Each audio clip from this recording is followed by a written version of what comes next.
Un maire d'une petite ville a disparu avec sa fille en 1980. Ils ont été vus pour la dernière fois quittant le club de golf avant de disparaître sans laisser de traces. Mais 8 ans plus tard, lors de la rénovation de l'église de la ville, un secret longtemps enfoui sous le sol en pierre est enfin mis au jour, expliquant pourquoi ils ne sont jamais rentrés chez eux. L'air matinal de New Braunfels, au Texas, portait une touche de fraîcheur automnale tandis que Rachel Whittaker terminait la dernière étape de son jogging quotidien. 8 heures sonnaient à la tour du tribunal au moment où elle ralentissait pour marcher. Sa respiration retrouvant ce rythme familier qu'elle avait perfectionné au cours de ces 8 longues années. À 47 ans, elle maintenait ses rituels matinaux avec une dévotion religieuse. Ils constituaient l'échafaudage qui soutenait ses journées depuis la disparition de Harold et Phoebe. Son mari Harold avait 45 ans lorsqu'il a disparu, encore dans la force de l'âge en tant que maire de la ville.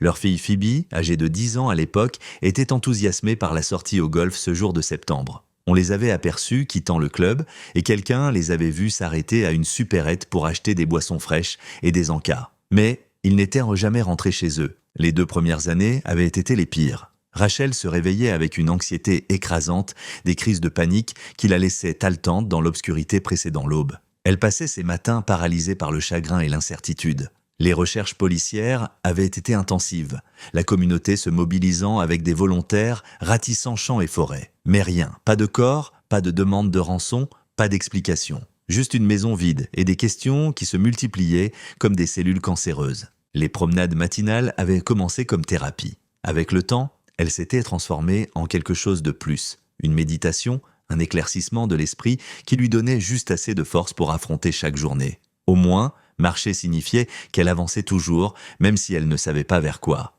Aujourd'hui, elle avait choisi un itinéraire différent. Elle changeait de parcours tous les quelques mois, en partie pour la variété, mais surtout parce que la routine était devenue à la fois un réconfort et un piège. Le nouvel itinéraire la faisait passer devant l'église First Grace, ses murs en pierre calcaire brillant d'un or pâle dans le soleil du matin. Mais quelque chose n'allait pas. Des voitures de police étaient regroupées autour de l'entrée, leurs gyrophares silencieux, mais leur présence indéniable. Des véhicules de construction étaient de garés à des angles étranges, comme abandonnés à la hâte.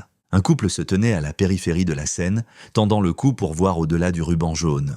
Rachel s'approcha d'eux, son pouce accélérant sous l'effet d'une angoisse sans nom. « Que se passe-t-il ici » demanda-t-elle, essayant de garder un ton désinvolte.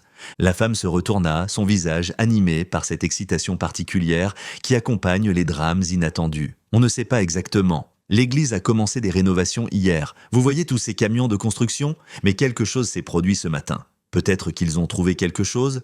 Vous savez, de vieux objets religieux ou je ne sais quoi. Rachel hocha distraitement la tête, son attention attirée par l'agitation contrôlée près de l'entrée de l'église. Les officiers se déplaçaient avec détermination, pas avec l'allure nonchalante d'une enquête de routine. Son estomac se noua, puis elle aperçut une silhouette familière, Hans Carson, le partenaire du détective Roy DeWitt. Il avait travaillé sur l'affaire de sa famille depuis le début. Hans la vit au même moment et son expression passa de la concentration professionnelle à quelque chose qui glaça le sang de Rachel. Un mélange de soulagement et d'appréhension traversa ses traits tandis qu'il se précipitait vers elle. « Madame Whittaker, dit-il légèrement essoufflé. Dieu merci, nous essayons de vous joindre. Nous avons appelé chez vous et même envoyé un officier pour vérifier. J'étais à ma promenade matinale, parvint à dire Rachel, la bouche soudain sèche. Hans, que se passe-t-il ? Pourquoi me cherchiez-vous ? Hans jeta un coup d'œil vers l'église, puis croisa son regard avec une douceur professionnelle qui l'effraya plus qu'une urgence ne l'aurait fait. Nous avons trouvé quelque chose en rapport avec l'affaire de votre famille. Nous avons besoin d'une identification. Le monde bascula légèrement. Rachel s'agrippa au bras de Hans pour se stabiliser. « Qu'avez-vous trouvé ? S'il vous plaît, Madame Whittaker, vous devez vous préparer, ça va être difficile. » Les mots restèrent suspendus entre eux comme une condamnation à mort. Rachel sentit ses jambes bouger, suivant Hans à travers le cordon policier, dépassant la grande entrée de l'église. Ils pénétrèrent dans l'intérieur frais, leurs pas résonnant sur le sol en marbre. Ils traversèrent la salle de service, puis des couloirs qu'elle n'avait jamais vus, s'enfonçant plus profondément dans les entrailles de l'église. La foule devenait plus dense, du personnel ecclésiastique en col romain, des pasteurs au visage inquiet, des ouvriers encore avec leurs casques et leurs vêtements couverts de poussière. Ils s'écartèrent comme une mer biblique tandis que Hans la guidait, un trou béait dans le sol brut et récent. De vieilles marches en bois, inégales et polies par d'innombrables pieds, descendèrent dans l'obscurité. L'odeur la frappa en premier, moisie, terreuse, avec quelque chose d'autre en dessous qui lui fit serrer l'estomac. Le détective Roy DeWitt attendait en bas, son visage buriné grave. « Rachel, dit-il doucement, merci d'être venue, je sais que c'est difficile. »« Dites-moi simplement, murmura-t-elle. » Roy fit un geste vers l'espace qui les entourait. Ce matin, l'équipe de rénovation travaillait sur l'escalier menant au clocher. Des morceaux de béton sont tombés, des morceaux lourds tombés de haut. Ils ont détruit le plancher en bois ici et révélé cette cave. Caché ? La voix de Rachel se brisa. Que voulez-vous dire par caché ? Cette pièce n'existe sur aucun plan de l'église. Le personnel n'en avait aucune connaissance. Quelqu'un s'est donné beaucoup de mal pour garder cet endroit secret. Le regard de Rachel tomba sur le centre de la pièce. Un baril d'huile, de taille industrielle, se trouvait dans un cratère de terre perturbé.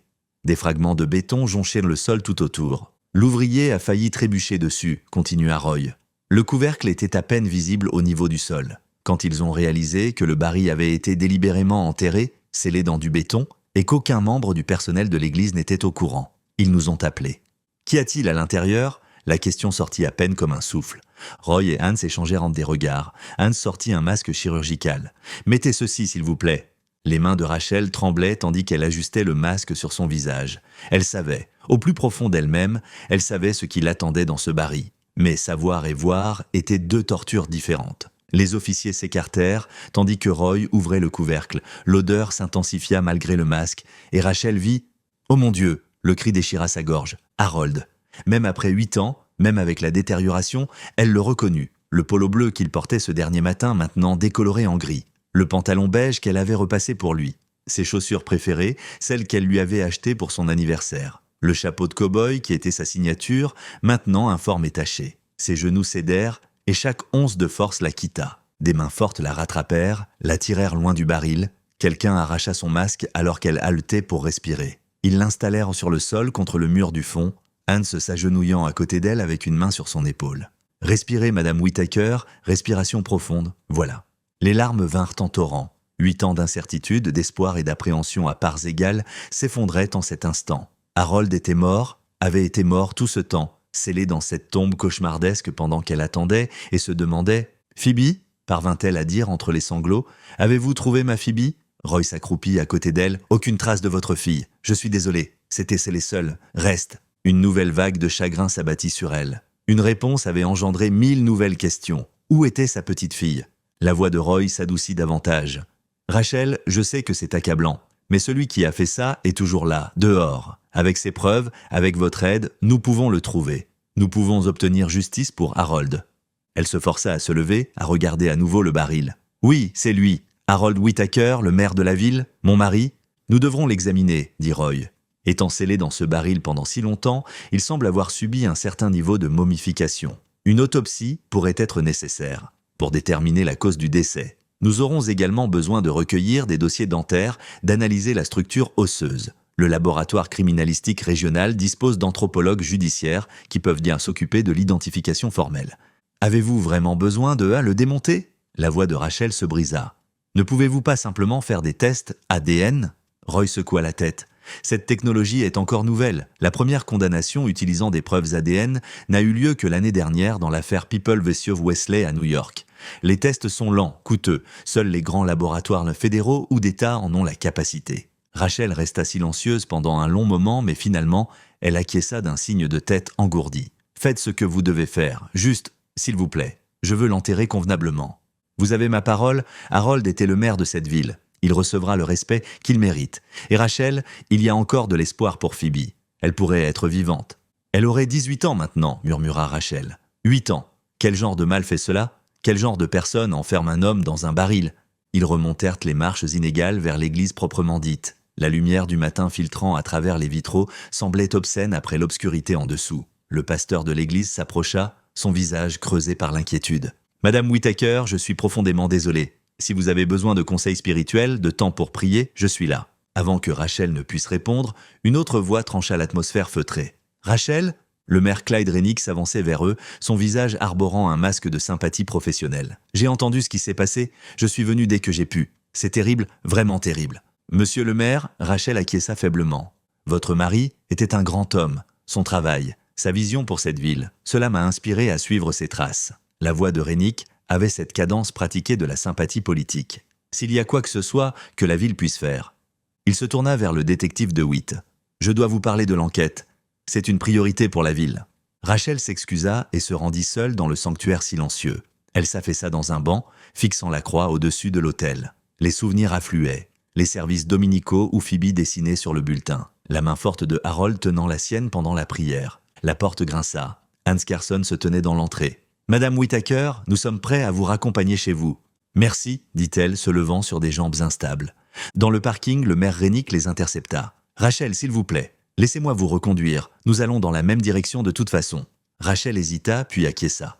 Elle était trop épuisée pour refuser la gentillesse, même si elle venait enveloppée dans une nécessité politique. « Merci, monsieur le maire. C'est très aimable. » Hans serra doucement son épaule. « Nous serons en contact bientôt, madame Whittaker. Essayez de vous reposer. » Tandis qu'elle suivait le maire Rennick vers sa voiture, Rachel ne pouvait se défaire de l'image de Harold dans ce baril. 8 ans de questions avaient été menées à ce moment, mais au lieu d'une conclusion, elle ne ressentait que le gouffre béant de nouveaux mystères. Qui avait fait cela? Pourquoi? Et où? Mon Dieu, où était sa fille? La matinée qui avait commencé par un exercice routinier s'était brisée en cauchemar. En marchant vers la voiture du maire, Rachel Whittaker sentait le poids de 8 années s'écraser sur ses épaules, plus lourd que n'importe quel fardeau physique qu'elle n'avait jamais porté. La voiture du maire Rennick était une Lincoln Town Car noire, étincelante, son chrome captant le soleil du matin. Rachel se glissa dans le siège passager en cuir, le luxe contrastant violemment avec l'horreur de la cave de l'église. Un téléphone de voiture trônait entre les sièges. Pas le Motorola d'Inattack basique que Harold avait installé à contre-cœur dans sa modeste Buick, mais un modèle plus récent et élégant qui coûtait probablement plus que le versement mensuel de l'hypothèque de la plupart des gens. Elle essaya de ne pas en penser du mal. Après ce qu'elle avait vu aujourd'hui, elle n'avait pas la capacité de porter des jugements mesquins. Pourtant, le contraste la tracassait. Harold avait conduit la même voiture pendant 6 ans, insistant sur le fait que l'argent des contribuables devait aller aux écoles et aux routes, pas au confort du maire. Rennick démarra le moteur, le V8, ronronnant doucement. Harold était une inspiration, commença-t-il, sortant du parking de l'église. Son dévouement au service public, sa vision pour New Braunfels, « Il y a quelque chose que je voulais demander depuis longtemps », interrompit Rachel, incapable d'endurer plus de platitudes. « Les journaux de mon mari, ses notes, son travail du bureau du maire, les avez-vous toujours ?» La voiture dévia légèrement. Les mains de Rennick se crispèrent sur le volant. Le silence s'étira suffisamment longtemps pour que Rachel se demande s'il l'avait entendu. « Oui, dit-il finalement, sa voix soigneusement neutre, « c'est exact. Après que la police a examiné tout pour l'enquête, ces objets ont été renvoyés à la mairie. Procédure standard, tout ce qui a été laissé est devenu propriété de la ville. Ces journaux personnels sont devenus propriété de la ville. Nous devions protéger des documents sensibles, dit Rennick avec aisance. Certains de ces documents contenaient des informations confidentielles sur les affaires de la ville, des questions de personnel. Je les veux, au moins ces journaux et notes personnelles. Ils lui appartenaient, pas à la ville. » Rennick ajusta son rétroviseur inutilement. « Je vais devoir vérifier où tout a été entreposé. Je pense que c'est enfermé dans la salle des archives. Ces choses sont déplacées au fil des ans.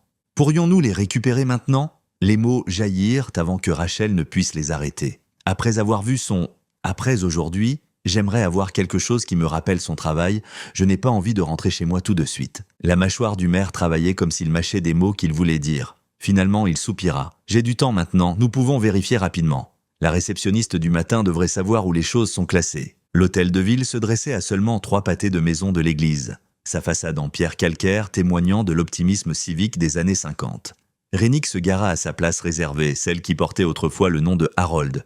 À l'intérieur, le bâtiment sentait la cire pour parquet et le vieux papier. La réceptionniste du matin, une femme d'âge moyen avec des lunettes à monture en corne, leva les yeux de sa machine à écrire IBM Selectric. « Monsieur le maire, dit-elle, la surprise colorant sa voix, vous êtes en avance aujourd'hui.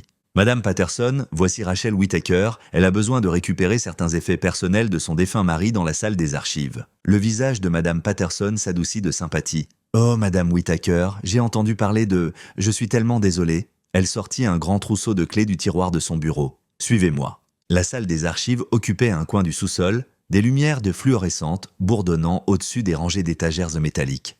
Madame Patterson naviguait dans le labyrinthe avec une aisance expérimentée, s'arrêtant à une section marquée 1980 à 1985. « Voilà, dit-elle, en sortant une boîte en carton marquée H. Whittaker personnel. J'ai séparé les documents officiels il y a des années. Ceux-là sont classés avec les archives municipales. Cette boîte contient ses effets personnels, journaux, notes, quelques photographies. » Les mains de Rachel tremblaient tandis qu'elle soulevait le couvercle. L'écriture de Harold lui faisait face depuis un journal relié en cuir. Une tache de café marquait un coin. Elle se souvenait du matin où Phoebe avait renversé sa tasse en lui montrant un dessin. « Merci », murmura-t-elle. Madame Patterson lui tapota le bras. « Prenez votre temps. Toute la boîte est à vous. » De retour dans le hall, Rennick proposa de porter la boîte. Ses doigts effleurèrent les siens tandis qu'il la prenait et Rachel remarqua que sa paume était moite malgré la fraîcheur matinale. Dans la voiture, la boîte était assise entre eux comme un passager silencieux. Rachel regardait par la fenêtre, observant les rues familières défiler. « Je suis désolée de vous déranger davantage, » dit-elle alors qu'ils approchèrent du centre-ville. « Mais pourriez-vous me déposer à la bibliothèque plutôt ? Je ne peux toujours pas affronter l'idée de rentrer seule chez moi. Pas après tout ça. » Elle aperçut un mouvement en périphérie de sa vision, la tête de Rennick tournant brusquement, ses yeux levés au ciel. Où l'avait-elle imaginé ? Le geste avait duré à peine une seconde avant que son masque politique ne se remette en place. « Aucun problème, » dit-il, son ton à nouveau chaleureux. « Va pour la bibliothèque, prenez tout le temps dont vous avez besoin. Merci, vous avez été très gentil. Ne le mentionnez pas. Nous sommes comme une famille, tous ceux qui servent cette ville. Harold était un bon ami. » Les mots sonnaient en creux comme du laiton, mais Rachel n'avait pas l'énergie d'analyser leur sincérité. Elle serra la boîte plus fort tandis que la bibliothèque apparaissait, ses murs de briques de rouge promettant un sanctuaire tranquille. La voiture s'arrêta au bord du trottoir. Rennick laissa le moteur tourner, visiblement impatient de partir. « Merci encore, monsieur le maire, » dit Rachel, rassemblant la boîte. « Harold aurait fait la même chose pour moi, » répondit Rennick, bien que quelque chose dans son ton suggérait qu'il n'en était pas tout à fait sûr. Rachel descendit sur le trottoir, la boîte lourde de 8 années d'attente. Elle monta les marches de la bibliothèque, portant les derniers morceaux de la vie de son mari. Les lourdes portes en chêne de la bibliothèque se refermèrent derrière Rachel avec un bruit sourd. L'odeur familière de vieux livres et de polish au citron l'enveloppa comme une couverture. La bibliothécaire, Madame Hendricks, leva les yeux du bureau de près où elle tamponnait les dates de retour dans les livres rendus. « Madame Whittaker, » dit-elle chaleureusement, remarquant la boîte dans les bras de Rachel. « Je vous ai vu arriver avec le maire Rennick, comme c'est attentionné de sa part. Voulez-vous un endroit tranquille pour travailler ?»« Ce serait merveilleux, » réussit à dire Rachel. Madame Hendricks la conduisit au-delà des catalogues sur fiches et des lecteurs de microfiches jusqu'à une petite salle d'études à l'arrière. Une seule table et une chaise se trouvaient sous une fenêtre donnant sur le jardin de la bibliothèque. « Prenez tout le temps dont vous avez besoin, » dit doucement Madame Hendricks en fermant la porte. Rachel posa la boîte sur la table et s'affaissa dans la chaise. Ses mains tremblaient tandis qu'elle sortait les journaux, touchant chaque dos comme un talisman. Le plus récent est 1980, l'appelait. Elle l'ouvrit à la première page. L'écriture précise de Harold se brouilla devant ses yeux. Elle plissa les yeux, tint le journal à bout de bras, puis le rapprocha. Rien n'aidait. Les mots nageaient comme des poissons refusant d'être attrapés. Ses lunettes de lecture, bien sûr. Elles étaient posées sur sa table de nuit où elle les avait laissées avant son jogging matinal. Tout ce qu'elle avait était son petit portefeuille glissé dans la poche de son short de jogging. Rachel émergea de la salle d'études.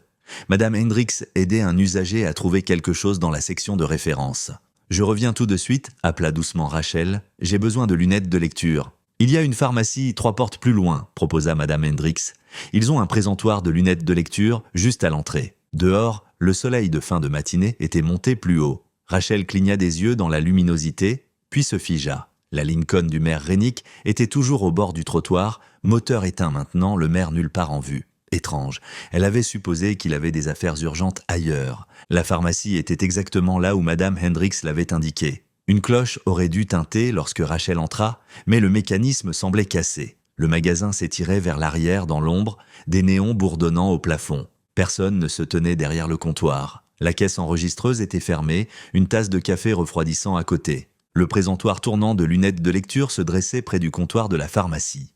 Rachel sélectionna une paire marquée plus 1,50, sa prescription habituelle. Elle les testa sur un magazine à proximité. Suffisamment bonne. « Bonjour » appela-t-elle. « J'ai besoin de payer celle-ci. » Silence. « Excusez-moi, y a-t-il quelqu'un » Toujours rien. La tasse de café suggérait que quelqu'un était là récemment. Rachel jeta un coup d'œil à sa montre, 10h45, il n'était sûrement pas fermé. À contre-cœur, elle passa derrière le comptoir. Un couloir étroit menait à ce qui semblait être des bureaux. Une porte était fermée, mais des voix filtraient à travers le bois mince. « Votre patron doit gérer cela correctement. » Une voix d'homme, tendue et basse. « Mettez-vous-y. » Une autre voix répondit, plus jeune, nerveuse. « Nous avons fait notre travail. Nous ne savions pas. Pas encore. Je vous ai dit que c'est bon, en sécurité ici. » Rachel resta figée, les lunettes de lecture serrées dans sa main. La conversation ne signifiait rien pour elle sans contexte, mais quelque chose dans l'urgence des voix lui fit hérisser la peau. Ce n'était pas son affaire. Elle leva la main pour frapper. Les voix s'arrêtèrent instantanément. Des pas approchèrent. La porte s'ouvrit pour révéler un homme mince en blouse de pharmacien, son badge indiquant « Dale ». « Oh !» Rachel recula. « Je suis désolée, j'ai besoin d'acheter ces lunettes, mais il n'y avait personne devant. » Par-dessus l'épaule de Dale, elle entrevit l'intérieur du bureau. Le maire Rennick était assis sur une chaise métallique, son visage crispé par une expression qu'elle n'avait jamais vue auparavant. Leurs yeux se croisèrent, le masque se remit instantanément en place, Rennick se leva, lissant sa cravate. « Rachel, quelle coïncidence !» Il dépassa Dale jusqu'à la porte. « J'espère que vous n'êtes pas dérangé. Je faisais juste une inspection de routine. M'assurer que nos entreprises locales respectent les réglementations sanitaires. » Le regard qu'il lança à Dale aurait pu geler l'eau. Dale s'éclaircit la gorge. « Bien sûr, tout est en ordre, monsieur le maire. » Il fit un geste vers l'avant. « Laissez-moi encaisser cela pour vous, madame. » À la caisse, Rachel fouilla dans son portefeuille.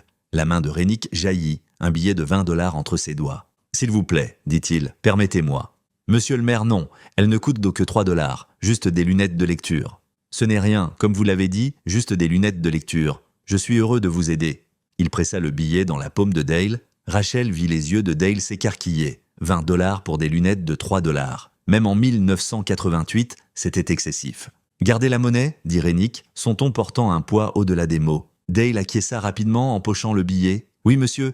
Merci, monsieur. » Rennick se tourna vers Dale, baissant la voix. « N'oubliez pas ce dont nous avons discuté. Vérifiez ces dates d'expiration, toutes. » Le pharmacien déglutit difficilement. « Compris, monsieur le maire. » Rachel suivit Rennick hors du magasin, ses nouvelles lunettes dans un petit sac en papier. Le soleil éclatant la fit plisser les yeux après l'obscurité de la pharmacie. « Merci pour les lunettes, dit-elle, incertaine de quoi dire d'autre. Ce n'est rien ?» Le sourire politique de Rennick était de retour. « Je dois y aller. Les affaires de la ville ne s'arrêtent jamais. » Il marcha rapidement vers sa Lincoln, laissant Rachel debout sur le trottoir. Quel genre d'inspection sanitaire nécessitait des réunions à huis clos et des pourboires de 20 $?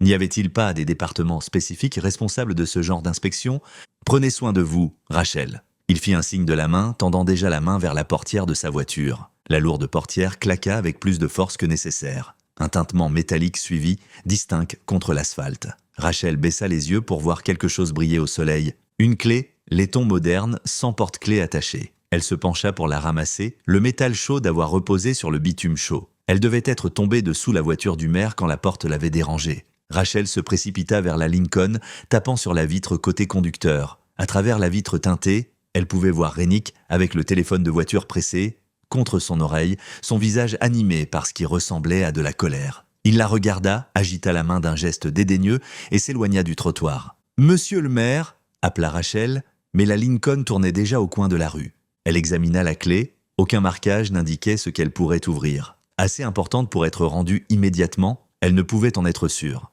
De retour à l'intérieur de la bibliothèque, Madame Hendricks leva les yeux de ses livres retournés qu'elle datait. « Pourrais-je utiliser votre téléphone ?» demanda Rachel. « J'ai besoin de joindre le bureau du maire. Avez-vous son numéro ?»« Nous avons la ligne principale de l'hôtel de ville, » dit Madame Hendricks, sortant une feuille plastifiée de numéros locaux. Sa ligne privée n'est pas publique. Rachel composa le numéro sur le téléphone lourd du bureau. La sonnerie retentit 4 fois avant de passer au service de réponse. Une voix enregistrée l'informa que les bureaux de l'hôtel de ville étaient actuellement indisponibles. « Ils sont peut-être à déjeuner » suggéra Madame Hendricks. « Ou en réunion. Réessayez plus tard ?»« Je le ferai, merci. » Rachel retourna à sa salle d'études, glissant la clé dans sa poche. Elle ajusta ses nouvelles lunettes de lecture sur son nez. Un geste si étrange de la part de Rennick les lui achetait. Presque paternelle, si elle ne le connaissait pas mieux, le journal de Harold l'attira de nouveau. Elle l'ouvrit là où elle s'était arrêtée, parcourant les entrées routinières sur les réunions du conseil municipal et les discussions budgétaires. Puis le ton changea.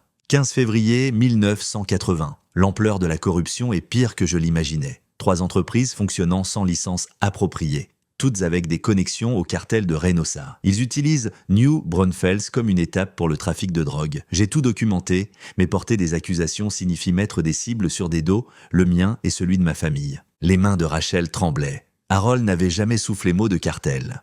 3 mars 1980, Clyde Rennick a annoncé sa candidature aujourd'hui. Sa plateforme de croissance économique par la déréglementation des entreprises est un code pour laisser ces criminels opérer librement. Il parle de réduire les inspections contraignantes et de rationaliser les permis. Ce qu'il veut dire, c'est fermer les yeux pendant que l'argent de la drogue coule dans notre ville. Rachel sourit presque malgré tout. Cela ressemblait à Harold. 10 avril 1980, les menaces ont commencé. Appel anonyme, à la maison. Rachel ne sait pas, moi je les intercepte quand je peux. Ils veulent que je me retire de la course. Les soutiens de Renick deviennent désespérés. J'ai renforcé la sécurité lors des événements publics, mais je ne peux pas laisser la peur gagner. Cette ville mérite mieux. 26 mai 1980. Résultat post-électoral, victoire, 98% des votes. Le peuple a parlé. Ils veulent un gouvernement honnête. Renick a concédé publiquement, mais ses yeux promettaient que ce n'était pas fini. Rachel feuilleta le journal. 2 heures s'étaient écoulées en ce qui semblait être des minutes. Finalement, elle le ferma, enlevant ses lunettes pour essuyer ses yeux. La disparition, 3 mois après l'élection. Renick devenant maire lors de l'élection spéciale qui a suivi.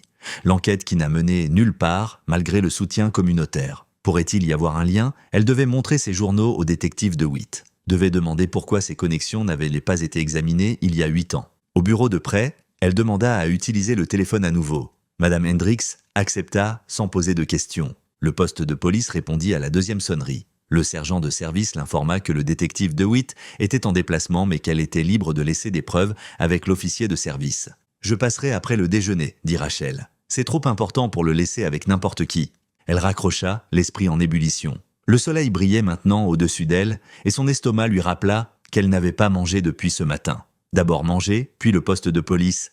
Après tout, le détective était absent et elle avait besoin de force pour ce qui allait suivre. « Madame Hendricks, pourriez-vous garder cette boîte en sécurité pour moi? J'ai besoin de déjeuner, mais je reviendrai. »« Bien sûr, ma chère, je vais la mettre ici derrière mon bureau. Prenez votre temps. » Le soleil de midi battait impitoyablement, tandis que Rachel s'éloignait de la bibliothèque. Elle avait besoin de nourriture, mais l'idée de s'asseoir dans un restaurant bondé avec des bavardages joyeux et des tintements de vaisselle lui retournait l'estomac. Après tout ce qu'elle avait vécu aujourd'hui, le corps de Harold, les journaux, les révélations sur la corruption, elle avait besoin de calme. 3 pâtés de maison à l'ouest, elle le savait, se trouvait un petit restaurant qui servait principalement des retraités et des infirmières en congé de la clinique voisine. La nourriture était simple mais bonne, et plus important encore, ce serait paisible à 7 heures. Elle avait à peine parcouru 2 pâtés de maison quand une petite silhouette surgit d'entre les voitures garées. Un garçon, peut-être 8 ans, avec des cheveux noirs et une peau brune qui le désignait comme l'un des enfants des travailleurs migrants.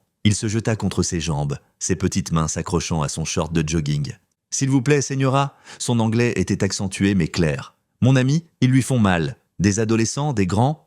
La première réaction de Rachel fut la suspicion. La zone avait connu sa part de petite criminalité, impliquant souvent des enfants utilisés comme distraction. Mais les yeux du garçon étaient écarquillés de terreur véritable, des larmes creusant des sillons à travers la poussière sur ses joues. « Où ?» demanda-t-elle. « L'aire de jeu ? Juste là !» exclamation marque. Il pointa une rue latérale. « S'il vous plaît, ils vont lui faire très mal. » Contre son meilleur jugement, Rachel laissa le garçon la guider. L'aire de jeu se trouvait derrière l'ancienne école élémentaire, fermée pour l'été. Les balançoires pendaient immobiles dans l'air immobile. Le toboggan métallique brillait comme un miroir. Pas d'adolescents, pas de victimes. Personne du tout. « Je ne vois pas. » Ils vinrent de 3 directions à la fois, 3 hommes se déplaçant rapidement et de manière coordonnée. Pas des adolescents, mais des adultes, visage dur et déterminés. Le garçon avait disparu comme de la fumée. « Non !» Rachel essaya de courir, mais ils étaient déjà sur elle. Des mains fortes la saisirent par les bras, les épaules. « À l'aide, que quelqu'un m'aide !» Elle se tortilla et se débattit, s'attendant à de la violence, s'attendant à pire. Mais les mains ne frappaient pas. Elle fouillait, tâtant ses côtés, vérifiant sa ceinture, fouillant dans ses poches. « Je l'ai !» Un homme brandit la clé en laiton. « Prenez-la !» Un 3e homme sortit un chiffon et une bouteille brune. Du chloroforme, elle reconnut l'odeur sucrée alors qu'il imbibait le tissu. Il voulait essayer l'assommer, l'emmener quelque part. La terreur lui donna de la force. Alors que l'homme avec le chiffon s'approchait, elle leva son genou violemment dans l'entrejambe de l'homme qui tenait son bras droit. Il se plia en 2 avec un cri étranglé, relâchant sa prise. Sa main libre trouva la petite bombe dans la poche de son short, du gaz poivré qu'elle portait quotidiennement depuis que Harold avait pris ses fonctions. Elle ne l'avait jamais utilisé, avait prié de n'en avoir jamais besoin. Le spray attrapa l'homme au chloroforme en plein visage. Il hurla, laissant tomber à la fois le chiffon et la bouteille. Rachel pivota, vaporisant sauvagement, attrapant les 2 autres, alors qu'ils essayèrent de la saisir à nouveau. Dans le chaos, la clé tomba et atterrit sur le sol. Elle la ramassa et courut. Derrière elle, les hommes juraient et gémissaient, s'essuyant les yeux brûlants. Son ancien entraînement d'athlétisme lui servit bien. Elle sprinta dans la rue, criant à l'aide. 2 hommes chargeant un camion levèrent les yeux à son approche. « S'il vous plaît, des hommes s'y m'ont attaqué, là-bas !» Ils la suivirent jusqu'à l'aire de jeu et regardèrent là où elle pointait. L'aire de jeu était maintenant vide, paisible dans l'éclat de l'après-midi. Aucun signe de ses agresseurs. « Madame, vous vous sentez bien ?» l'un demanda prudemment. « Peut-être que vous devriez vous asseoir. » Non, ils étaient là 4 hommes, mais elle pouvait voir le scepticisme sur leur visage. Une femme d'âge moyen en vêtements de course, affirmant avoir été agressée dans une aire de jeu vide. « Laissez tomber !» Elle continua à courir, ne s'arrêtant que lorsqu'elle atteignit la rue principale bondée. Ce n'est que lorsqu'elle vit d'autres clients, d'autres personnes normales vaquant à leurs occupations, qu'elle ralentit pour marcher. La porte de la bibliothèque n'avait jamais paru si accueillante. Elle trébucha à l'intérieur, ses jambes tremblant, la sueur imbibant sa chemise. Madame Hendricks leva les yeux avec alarme. « Madame Whittaker, bonté divine, que s'est-il passé ?» Des hommes m'ont attaqué. Rachel raconta l'histoire par à-coups. Le garçon, un piège, il voulait un ceci. Elle tendit la clé. « Doucement, ma chère, respirez. » Madame Hendricks la guida vers une chaise. « Commencez par le début. » Rachel se força à se calmer puis expliqua plus clairement. La clé tombant de la voiture de Rennick. Le garçon, les hommes qui l'avaient spécifiquement fouillé pour la clé. Madame Hendricks prit la clé, l'examinant sous sa lampe de bureau. « Regardez ici, dit-elle, montrant de faibles marques sur la tête. C'est un symbole Chiro, chrétien primitif. Il est presque effacé, mais je le reconnaîtrai n'importe où. Chiro, les 2 premières lettres de Christ en grec. Il est utilisé pour marquer des sites religieux. Cela pourrait être une clé d'église ou... » Elle fit une pause. « Ou une clé de cimetière. Certaines des vieilles cryptes utilisent des marques similaires. » Elles se regardèrent de fixement, les implications s'enfonçant. « Pourquoi des hommes m'attaqueraient-ils pour une clé d'église ou de cimetière ?» murmura Rachel. « Et si c'est celle du maire, pourquoi ne pas simplement me la redemander ?»« À moins qu'il ne puisse pas demander, dit lentement Madame Hendricks. À moins que le fait de la relier à lui ne soulève des questions auxquelles il ne veut pas répondre. » L'esprit de Rachel tournait à toute vitesse. Les entrées du journal de Harold sur la corruption. Son corps trouvé ce matin. Et maintenant, cette clé, quelque chose que quelqu'un voulait assez désespérément pour envoyer des voyous après elle. Des voyous qui avaient essayé de l'assommer avec du chloroforme. « J'ai peur, admit-elle. Et s'ils reviennent ?»« Vous devez aller à la police, dit fermement Madame Hendricks. Tout de suite, dites-leur tout. Peut-être qu'ils peuvent identifier ce que cette clé ouvre ?»« Oui, vous avez raison. » Rachel se leva sur des jambes encore tremblantes. « Appelez-vous un taxi ? Je ne pense pas me sentir assez en sécurité pour marcher jusque là-bas. » Madame Hendricks tendait déjà la main vers le téléphone. En quelques minutes, un taxi jaune s'arrêta dehors. Rachel rassembla la boîte des affaires de Harold, la serrant comme une armure. « Soyez prudente, dit Madame Hendricks, l'accompagnant jusqu'à la porte. « Et appelez-moi plus tard. Faites-moi savoir que vous êtes en sécurité. » Rachel glissa dans le siège arrière en vinyle du taxi. « Au poste de police que s'il vous plaît ?» dit-elle au chauffeur. Tandis que la bibliothèque s'éloignait derrière eux, Rachel serrait la clé fermement dans sa paume. Quoi qu'elle ouvre, quelqu'un était désespéré de la récupérer. Le poste de police sentait le café brûlé et la cire pour parquet. Rachel souleva la boîte des affaires de Harold sur le comptoir du sergent de garde, ses bras douloureux de l'avoir porté. « J'ai besoin de signaler une agression, dit-elle, encore essoufflée par l'adrénaline. L'officier, un jeune homme avec une coupe de cheveux fraîche de l'académie, leva les yeux de sa paperasse. Sa plaque indiquait « Paix Martinez ». « Madame, êtes-vous blessée? Avez-vous besoin d'attention médicale ?»« Non, j'ai réussi à m'échapper. » Rachel se lança dans son histoire, la clé de la voiture du maire, le faux garçon, les hommes qui avaient essayé de l'emmener. L'officier Martinez prit des notes, son expression devenant plus sceptique à chaque détail. « Vous croyez que le maire Rennick a envoyé ses hommes ?» demanda-t-il quand elle eut terminé. « La clé est tombée de sa voiture. Qui d'autre saurait que je l'avais ?» Martinez posa son stylo. « Madame Whittaker, c'est une accusation très grave. Ce n'est pas parce que quelque chose semblait tomber de son véhicule que cela lui appartenait. Mais, considérez ceci, continua Martinez, s'échauffant à sa théorie. Quelqu'un aurait pu placer cette clé sur le toit de la voiture du maire. Peut-être quelqu'un qui ne l'aime pas. Quand il a ouvert la portière, elle est tombée. Il visait peut-être le maire, s'attendant à ce qu'il la trouve. Mais vous l'avez ramassée à sa place, alors ils sont venus vous chercher. » L'explication était plausible. Rachel devait l'admettre. Mais cela ne lui semblait pas juste. Pourquoi une clé? Et qu'en est-il du symbole Chiro? La bibliothécaire a dit que ce pourrait être pour une église ou un cimetière. Cela pourrait-il être lié à la découverte du corps de mon mari ce matin? C'est un grand saut, dit Martinez. Écoutez, nous allons enquêter, mais nous ne pouvons pas simplement accuser le maire sans preuve. Alors, vérifiez la clé pour les empreintes digitales, insista Rachel. Martinez jeta un coup d'œil à l'horloge. Notre technicien médico-légal est à déjeuner. Il ne sera pas de retour avant 1 heure. De plus, la clé a été manipulée par vous, ces hommes, peut-être d'autres. Les empreintes seront compromises. Mais vous pourriez quand même essayer? Nous la garderons comme preuve, dit Martinez, prenant la clé et la laissant tomber dans un sachet à preuve. Quand le technicien reviendra, nous la traiterons. Peut-être aurons-nous de la chance, correspondrons-nous certaines empreintes à notre base de données. Rachel sentit sa frustration monter. Vous devez au moins informer le maire Rennick à propos de la clé. J'ai essayé d'appeler son bureau plus tôt, mais personne n'a répondu. Je m'assurerai qu'il est notifié, dit Martinez, bien que son ton suggère que ce n'était pas une priorité. Le détective DeWitt est-il de retour? Je préférerais lui parler. Martinez bougea inconfortablement. Le détective est encore sur le terrain. Ses enquêtes, vous savez comment c'est. On ne peut pas prédire quand elles se termineront. Ça pourrait être 1 heure, ça pourrait être toute la journée. J'attendrai, dit fermement Rachel.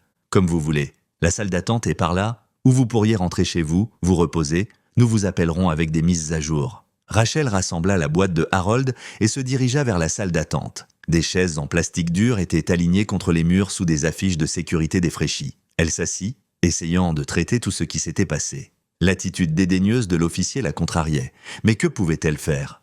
21 minutes passèrent. À travers la fenêtre donnant sur le bureau principal, elle regardait les officiers aller et venir. Puis une silhouette familière attira son attention, un grand homme en costume sombre, clairement pas de la police. Il serra la main de l'un des officiers, échangeant ce qui semblait être des adieux plaisants. Alors qu'il se dirigeait vers la sortie, Rachel remarqua que ses clés de voiture avaient un porte-clés distinctif, Riverside Funeral Home. D'instinct, elle le suivit dehors. « Excusez-moi » appela-t-elle dans le parking. L'homme se retourna. Il avait peut-être 60 ans, avec des cheveux argentés et des yeux bienveillants derrière des lunettes à monture métallique. « Oui ? Puis-je vous aider ? Je suis Rachel Whittaker, dit-elle, légèrement essoufflée. J'ai vu que vous travaillez aux pompes funèbres. Thomas Hartley, répondit-il, tendant une main.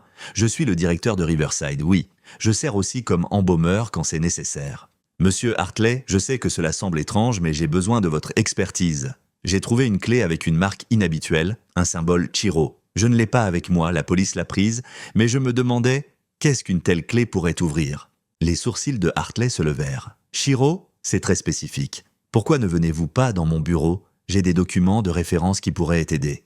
Sa voiture était une Oldsmobile noire digne. Les pompes funèbres se trouvaient à seulement 5 pâtés de maison, un manoir victorien converti à son usage actuel. Le bureau de Hartley était tout en bois sombre et livres reliés de cuir. « Pouvez-vous la dessiner ?» Il poussa un bloc-notes et un crayon de l'autre côté de son bureau. Rachel fit de son mieux pour recréer la clé et sa marque. Hartley étudia son croquis, puis sortit un vieux registre. « Intéressant » murmura-t-il, feuilletant des pages jaunies. Ce symbole correspond à la marque d'enregistrement d'une chambre dans le cimetière de Comal. C'est le cimetière historique à l'est de la ville. Il a des cryptes datant des années 1850. Rachel se pencha en avant. Une crypte? Oui, mais voici ce qui est étrange. Cette crypte particulière est scellée depuis des années. La crypte de la famille Blackwood, si ma mémoire est bonne. Seules quelques clés ont jamais été faites, une pour la famille, une pour le gardien du cimetière, peut-être une de rechange.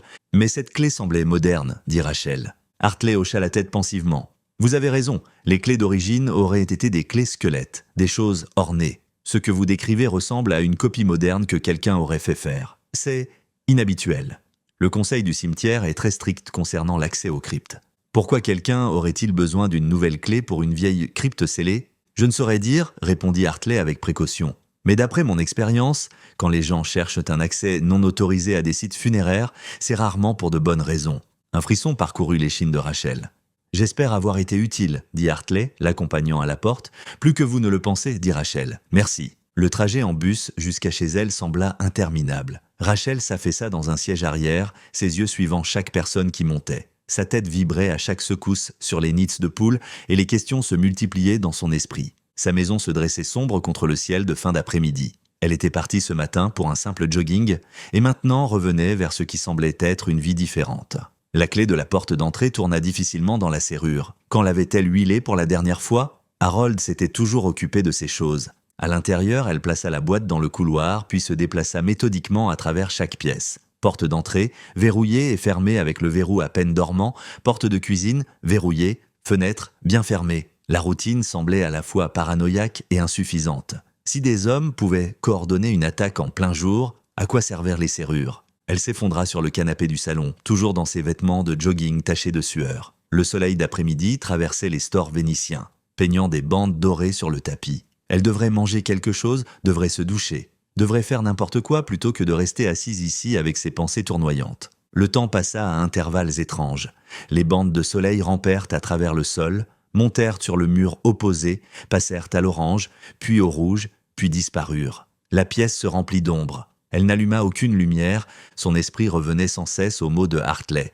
La crypte Blackwood au cimetière de Comal, scellée depuis des années. Pourquoi le maire Rennick aurait-il une clé pour une crypte scellée? L'obscurité tomba complètement. Par la fenêtre, elle pouvait voir les lampadaires s'allumer un par un. La maison semblait plus petite à chaque minute qui passait, les murs se refermant. Chaque craquement du bois qui se tassait faisait accélérer son cœur. Chaque voiture qui passait dehors pouvait être eux qui revenaient. Elle ne pouvait pas rester ici. L'attente la rendait folle. Rachel se leva brusquement, sa décision prise. Le poste de police. Elle exigerait de voir le détective DeWitt, attendrait toute la nuit si nécessaire. Ses clés de voiture pendaient au crochet près de la porte du garage. Elle prendrait son propre véhicule cette fois, ne dépendrait plus des autres. Le poste de police était à 10 minutes. Elle connaissait le trajet par cœur, l'avait parcouru d'innombrables fois pendant ces premiers mois terribles après la disparition de Harold et Phoebe. En approchant du dernier virage, ses phares balayèrent l'entrée du parking. Une silhouette familière attira son attention. Le maire Rennick se tenait à côté de sa Lincoln, en profonde conversation avec quelqu'un. Elle ralentit, ne tournant pas. L'autre personne était l'officier Martinez, le même jeune flic dédaigneux de cet après-midi. Dans la lueur faible des lumières du parking, elle vit Martinez remettre quelque chose au maire. Cela aurait pu être n'importe quoi, mais l'instinct de Rachel lui disait que c'était la clé Chiro. La preuve qui aurait dû être enfermée ou gardée jusqu'à ce que le détective la voie. Rennick empocha l'objet et monta dans sa voiture. Rachel prit une décision en une fraction de seconde. Au lieu de tourner vers le commissariat, elle continua tout droit, puis fit un demi-tour, un demi-pâté de maison plus loin. Les feux arrière distinctifs de la Lincoln étaient faciles à suivre. Elle resta 2 voitures derrière, se souvenant d'un conseil lu dans un roman policier. Le maire conduisait calmement, signalant chaque virage. Ils traversèrent le centre-ville puis se dirigèrent vers l'est, vers la partie plus ancienne de la ville. Quand Rennick tourna sur Cemetery Road, les mains de Rachel se crispèrent sur le volant. Le cimetière de Comal, exactement comme Hartley l'avait dit. Elle éteignit ses phares en approchant des grilles du cimetière, se garant sur une route latérale qui desservait la cabane du gardien. Sa Honda bleu foncé se fondait dans les ombres sous des chaînes en surplomb. Elle coupa le moteur et attendit. À travers la clôture en fer forgé, elle observa la Lincoln de Rennick s'arrêter à la grille principale. Une silhouette émergea du cottage du gardien, un homme trapu avec une boiterie prononcée. Ils parlèrent brièvement, puis les 2 hommes se dirigèrent vers l'intérieur du cimetière. Rachel sortit doucement de sa voiture, reconnaissante de porter encore des vêtements sombres. La clôture était basse ici, destinée plus à la décoration qu'à la sécurité. Elle l'escalada soigneusement, atterrissant doucement sur l'herbe encore humide de la rosée du soir. Le cimetière s'étendait devant elle, une cité des morts baignée de clairs de lune. D'anciens chênes créaient des zones d'ombre plus profondes. Elle se déplaça d'arbre en arbre, suivant les faisceaux de lampes de poche qui dansèrent devant. Les hommes s'arrêtèrent devant une grande structure en pierre près du cœur du cimetière. Même dans l'obscurité, Rachel pouvait voir qu'elle était ancienne. De la pierre calcaire usée par les intempéries avec des arches gothiques et des portes en fer. La crypte Blackwood. Elle s'accroupit derrière une grande pierre tombale, regardant Rennick sortir la clé. Elle tourna facilement dans la serrure, sans rouille ni résistance, malgré les années supposées de non-utilisation de la crypte. Les 2 hommes disparurent à l'intérieur. Le temps s'écoula lentement. Les jambes de Rachel se crispèrent à force d'être accroupies. La pierre contre laquelle elle s'appuyait devenait froide à travers sa chemise. L'épuisement dû au traumatisme de la journée pesait sur elle comme du plomb. Ses paupières devinrent lourdes. Juste un moment de repos, un clang métallique la réveilla en sursaut. Combien de temps avait-elle somnolé? Minutes? 1 heure? La lune avait considérablement bougé. Des voix dérivaient dans l'air immobile. Rennick et le gardien se tenèrent devant la crypte, leurs mots portant clairement dans le silence du cimetière. « Surveillez cette nuit, » dit Rennick. « Je prends l'ancien cadenas avec moi. Je dois éliminer toute preuve de manipulation. J'apporterai la serrure originale demain. » Rachel pressa une main contre sa bouche, étouffant un halètement. Des preuves de manipulation? La clé qu'elle avait trouvée était bien pour cette crypte. La voiture du maire démarra, les phares balayant les pierres de tombale alors qu'il s'éloignait. Le gardien s'installa sur un banc près de l'entrée de la crypte, allumant une cigarette. Sa lueur orange marquait sa position. 1 heure passa. Le gardien fuma 3 cigarettes de plus, bâilla à plusieurs reprises. Finalement, il se leva, s'étira et s'éloigna en boitant vers son cottage. Mais d'abord, il cala une grosse branche en travers des portes de la crypte, une barrière rudimentaire mais efficace. Rachel attendit encore 10 minutes, comptant des Mississippi pour être sûre. Puis elle s'avança furtivement. La branche était lourde mais pas inamovible. Elle la mit de côté soigneusement, grimaçant à chaque raclement contre la pierre. La porte de la crypte s'ouvrit sur des gonds bien huilés. À l'intérieur, ses yeux s'adaptèrent à une obscurité plus profonde. Des marches en pierre descendaient. L'air avait un goût de terre et d'âge. Elle descendit avec précaution, une main sur le mur froid. La température baissait à chaque pas. En bas, la lumière de la lune filtrant à travers les grilles de ventilation révélait une chambre bordée de niches funéraires.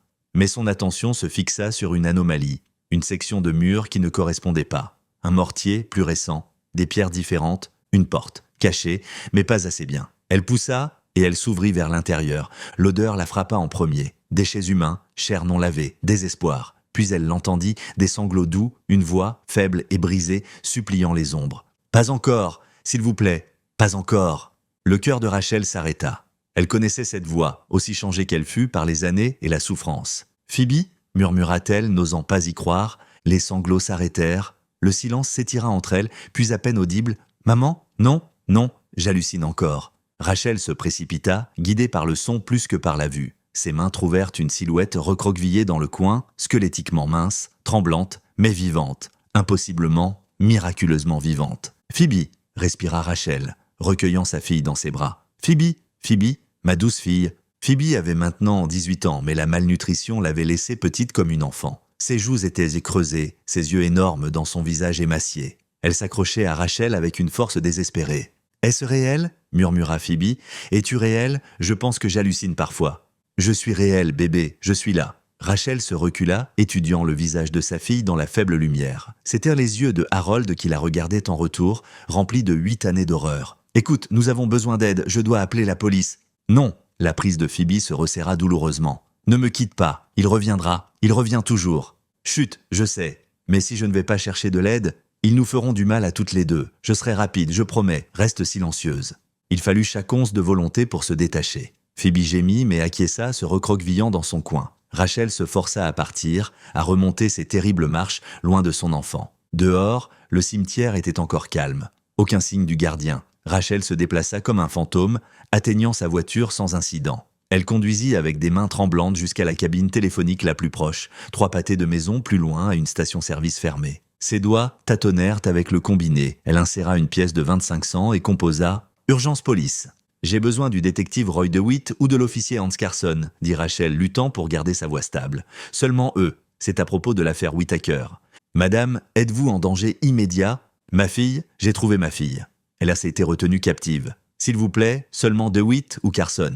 Il y a de la corruption, je pense. Je ne peux faire confiance à personne d'autre. » Une pause. « Veuillez patienter. » Des secondes interminables s'écoulèrent, puis une voix familière. « Madame Whittaker, c'est le détective DeWitt. Où êtes-vous » Cimetière de Comal, la crypte Blackwood. Phoebe est là, vivante mais à peine. Le maire Rennick l'a gardée. S'il vous plaît, envoyez de l'aide et des médecins. Et dépêchez-vous, le gardien pourrait revenir à tout moment.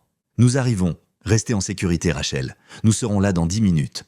Elle raccrocha, ses jambes la soutenant à peine. 10 minutes, elle pria pour que ce soit suffisant. Rachel conduisit vers le cimetière, le cœur battant. Chaque seconde loin de Phoebe semblait un abandon. L'aiguille du compteur de vitesse dépassa les 50 sur la route étroite. Imprudent pour la conduite de nuit, mais elle ne pouvait pas ralentir. En approchant du cimetière, dans son rétroviseur, des phares apparurent soudainement, projetant des feux de route qui remplissaient sa voiture de lumière crue. Une camionnette noire arrivant rapidement, trop rapidement. Le pare-choc de la camionnette effleura le sien avec un crunch métallique. La Honda de Rachel fit une embardée vers l'avant. Elle agrippa le volant, luttant pour garder le contrôle. La camionnette frappa à nouveau, plus fort cette fois. Sa voiture fit une queue de poisson incontrôlable. « Non !» Elle tira le volant à droite alors que la Honda quittait l'asphalte. Du gravier gicla. Le monde bascula tandis qu'elle dévalait le talus peu profond. Un chêne massif se dressa dans ses phares. Elle écrasa les freins, les pneus hurlant, s'arrêtant à quelques centimètres du tronc. La camionnette ne ralentit jamais. Ses feux arrière disparurent au tournant vers le cimetière, vers Phoebe. Rachel mit la voiture en marche arrière, les roues patinant dans la terre meuble. La Honda revint sur la route en grondant, son moteur gémissant en protestation. Elle appuya à fond, pourchassant la camionnette aussi vite que son cœur de 47 ans le permettait. Au grillot du cimetière, le chaos. La camionnette noire était garée de travers, portes ouvertes. 3 hommes étaient regroupés autour du gardien à l'entrée de la crypte. Même d'ici, elle pouvait entendre des voix élevées. « Ouvrez-la maintenant !» criait un homme. Le gardien poussait la porte en pierre. La barrière de branches gisait brisée sur le côté. Ils disparurent dans la crypte. Le gardien tâtonnait avec des clés, les mains tremblantes. La barrière de branches gisait brisée sur le côté. Ils disparurent dans la crypte. Rachel abandonna sa voiture et courut à travers les grilles. Elle devait les arrêter, devait... Ils émergèrent rapidement, trop rapidement. Un homme portait la forme inerte de Phoebe comme une poupée de chiffon. La tête de sa fille pendait en arrière, les bras se balançant. « Phoebe !» hurla Rachel. Les hommes levèrent les yeux, surpris. Puis des sirènes déchirèrent la nuit, de belles sirènes bénies devenant de plus en plus fortes à chaque seconde. « Bougez !» L'homme tenant Phoebe courut vers la camionnette, les autres suivirent. Rachel sprinta vers sa Honda. S'ils atteignirent la sortie en premier, non, elle ne les laisserait pas prendre sa fille à nouveau. Elle conduisit droit vers l'étroite sortie du cimetière, tournant le volant au dernier moment. La Honda glissa latéralement à travers le portail, le bloquant complètement. Elle coupa le moteur et empocha les clés. La camionnette rugit, freinant brutalement. À travers le pare-brise, elle vit le visage furieux du conducteur. Il fit vrombir le moteur, avançant comme pour la percuter. Des voitures de police apparurent, leurs gyrophares peignant le cimetière en rouge et bleu. 3 voitures de patrouille, une ambulance. Ils entourèrent la camionnette en quelques secondes. « Police !» sortez du véhicule les mains visibles. Les portes de la camionnette s'ouvrirent brusquement. Des hommes en sortirent, et Rachel les entendit se disputer. « Utilisez la fille !» cria l'un. « C'est notre ticket de sortie. » « Non !» Un autre homme, celui qui tenait Phoebe, recula. « Le maire a dit de ne pas la toucher, c'est sa préférée, il nous tuera si... » « Au diable le maire, il n'est pas là !»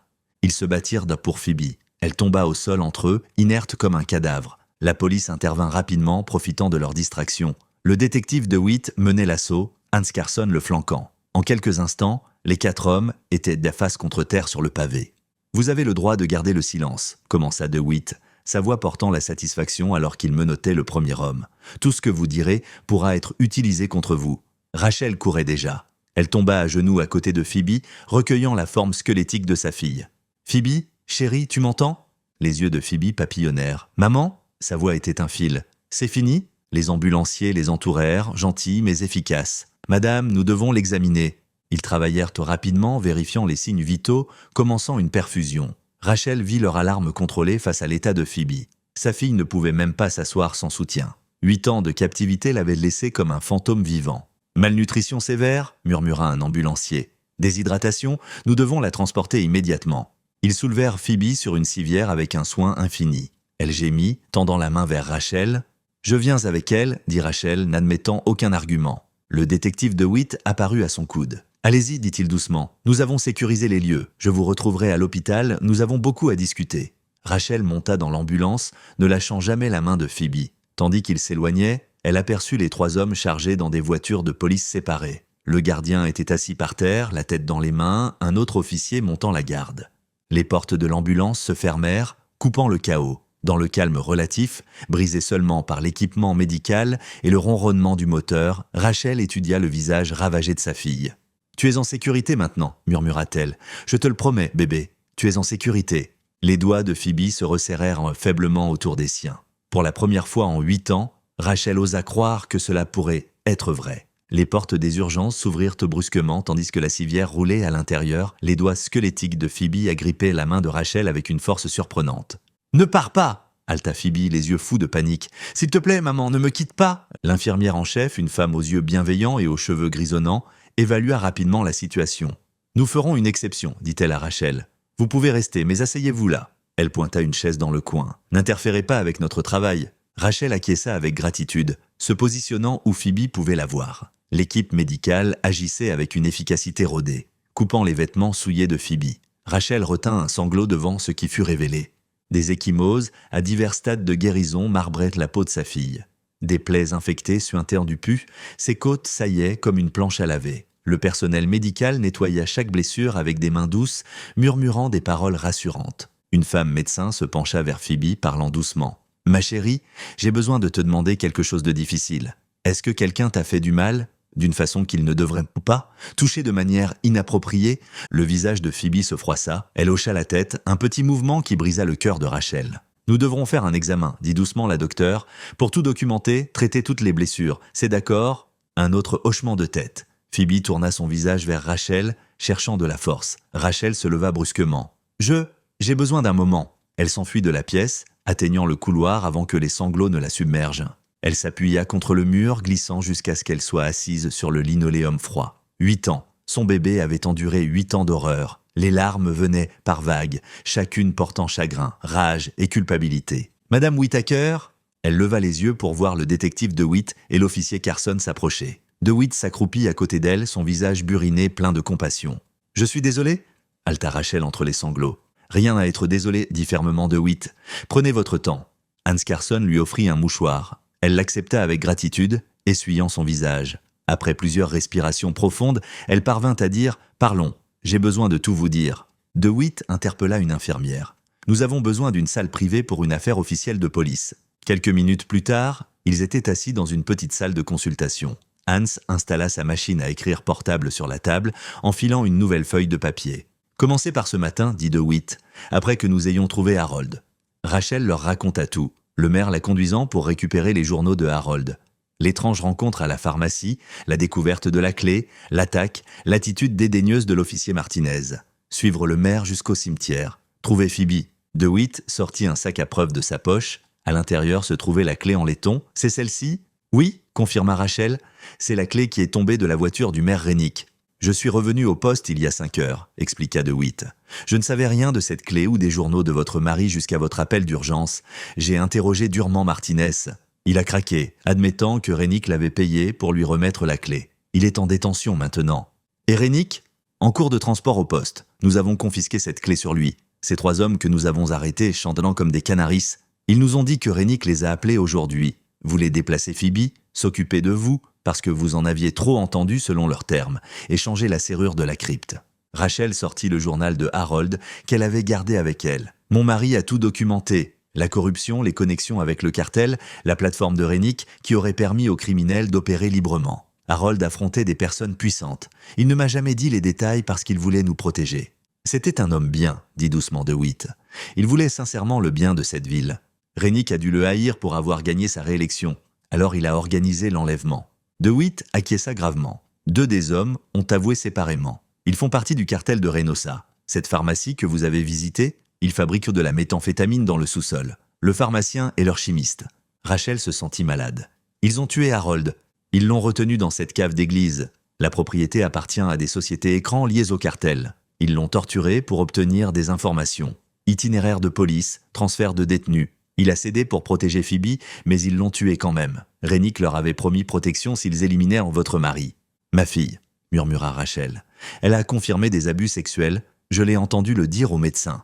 La mâchoire de DeWitt se crispa. C'est probablement pourquoi Rennick l'a gardée en vie. Les 3 hommes du cartel ont affirmé qu'ils ne savaient pas qu'elle était encore vivante jusqu'à aujourd'hui, quand Rennick leur a ordonné de nettoyer à la fois vous et Phoebe.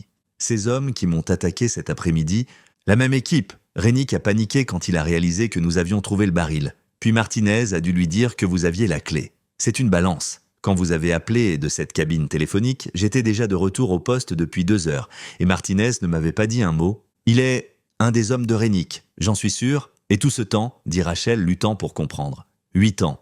Comment personne ne savait ? Le gardien du cimetière, Martin Solis. Nous l'avons en détention. Rennick le payait pour surveiller Phoebe, la nourrir. À peine. Le salaud malade a admis qu'il l'utilisait parfois lui-même. Il a dit que ça lui donnait un sentiment de pouvoir supérieur à celui du maire. Rachel pensa qu'elle pourrait vomir. Elle est si mince, comme un squelette. Comment ont-ils pu ? Certains hommes sont malades au-delà de toute compréhension, dit doucement DeWitt. Ils trouvent du plaisir dans la souffrance. Certains ont même des désirs pour les défunts. Il n'y a pas moyen de comprendre cela. Pourquoi ne les avez-vous pas trouvés ? Demanda Rachel, non pas accusatrice, juste désespérée de comprendre. La cave de l'église n'était sur aucun plan. Une rénovation des années 1940 l'avait scellée, l'avait retirée des registres officiels. J'ai découvert cela cet après-midi quand j'étais absent. De plus, nous avions probablement des officiers corrompus détournant l'enquête. Rennick et ses hommes ont dû planter de fausses pistes. Ils ont mis la voiture de Harold dans la rivière pour nous égarer. Nous devrons tout revoir maintenant. Un coup interrompit leur conversation. Un médecin entra, la même femme qui avait examiné Phoebe. Madame Whittaker, votre fille est stable. Nous avons traité ses blessures immédiates et commencé une nutrition intraveineuse. Elle aura besoin de soins médicaux extensifs, physiques et psychologiques, mais c'est une battante. Puis-je la voir ? Bien sûr, chambre 214, elle vous a demandé. DeWitt se leva. Nous nous occuperons des choses à partir d'ici, Rachel, et nous nous assurerons que Harold reçoive l'enterrement qu'il mérite, tous les honneurs. Merci, murmura Rachel. La chambre 214 était faiblement éclairée, les machines bipant doucement. Phoebe était allongée, soutenue par des oreillers, une perfusion fournissant des nutriments à son bras squelettique. Elle semblait si petite dans le lit d'hôpital. « Maman ?» Sa voix était plus forte maintenant, bien que toujours faible. Rachel se précipita à son côté, prenant sa main avec précaution. Je suis là, bébé, je ne vais nulle part. Est-il vraiment parti? Le maire? Oui, la police là. Il ne peut plus te faire de mal. Les yeux de Phoebe se remplirent de larmes. J'ai essayé d'être forte, comme papa l'aurait voulu, mais parfois, je pensais que j'allais mourir là-bas. Tu es forte, dit Rachel avec férocité. La personne la plus forte que je connaisse, tu as survécu. Elles parlèrent doucement, évitant soigneusement les pires détails. Les paupières de Phoebe devinrent lourdes, la médication et l'épuisement prenant le dessus. « Dors, ma chérie », murmura Rachel. « Je serai juste ici. » Tandis que Phoebe s'endormait, Rachel s'installa dans la chaise à côté du lit. Elle pensa au jogging matinal qui avait déclenché cette cascade de révélations. Le corps de Harold dans l'église. Les journaux révélant sa lutte contre la corruption, la clé qui avait déverrouillé 8 années d'horreur. Sa fille, elle était vivante. Endommagée, traumatisée, mais vivante. Harold aurait enfin un enterrement convenable. Justice serait rendue. Rachel observait Phoebe dormir, mémorisant chaque détail de son visage. L'épuisement de la journée s'abattit sur elle comme une vague. Elle posa sa tête sur le bord du lit de Phoebe, leurs mains toujours entrelacées, et laissa enfin le sommeil l'emporter.